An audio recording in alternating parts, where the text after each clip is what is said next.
ituro natin sa kanila na yung strength na meron tayo is not from us, but it's from the Lord. No?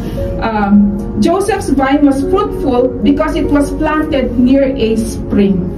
Hindi siya naging fruitful dahil matalino siya, hindi siya naging fruitful dahil magaling siya, hindi siya naging fruitful dahil malakas siya. Naging fruitful siya, ito yung description ni Jacob sa kanya, it's because he was planted near a spring. No? Siya ay rooted and grounded sa Panginoon. Alam niya kung sino yung kanyang pinaglilingkuran. No? Its roots went down into the moist soil which nourished it even in times of drought. No? Mga pagkakataon na dumating sa kanyang buhay na probably he was discouraged, pero nanatili siya. One thing I really like about Joseph is that he was unsteady man. No, steady siya. No, pag titingnan natin, kung babasahin natin yung buhay ni Joseph, hindi siya nagkasala eh. No, despite of all the yung mga pinagdaanan niya sa kanyang buhay, no, hindi siya nagkasala. No, nanatili siya kasi he was planted near a spring, rooted and grounded siya sa Panginoon. Alam niya yung Diyos na kanyang pinaglilingkuran, at ang Diyos na kanyang pinaglilingkuran ang siyang gumagabay sa kanya. Ang kalakasan niya ay nanggagaling sa Panginoon at hindi sa kanya. At alam niya, no, later on makikita natin, no, alam niya na ang mga bagay na nangyari sa kanya ay para sa ikabubuti niya at kabubuti ng lahat, no? At para sa ikaluluhati ng Panginoon. And the third one is the lessons of trials.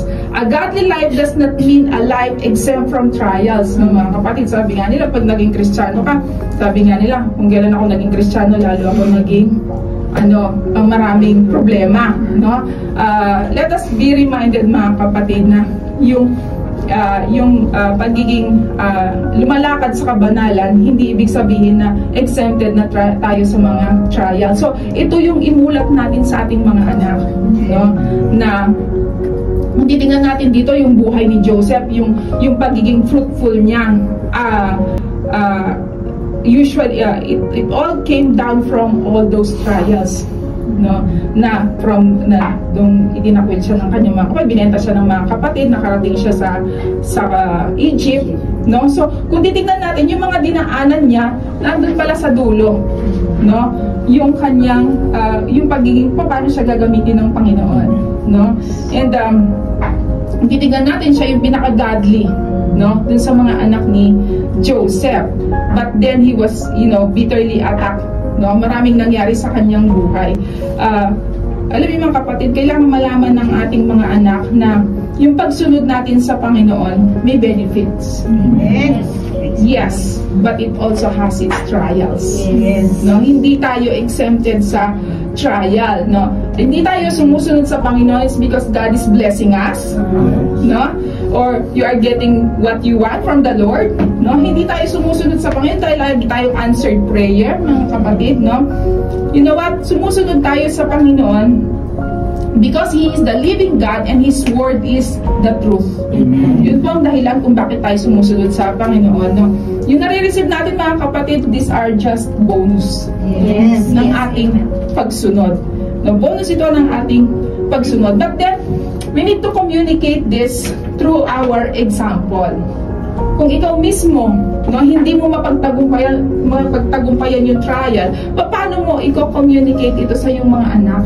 Anak, ang pagsunod sa Panginoon, hindi lang naman a bed of roses. I just want to remind you, yung rose, may mga thorns yan. No?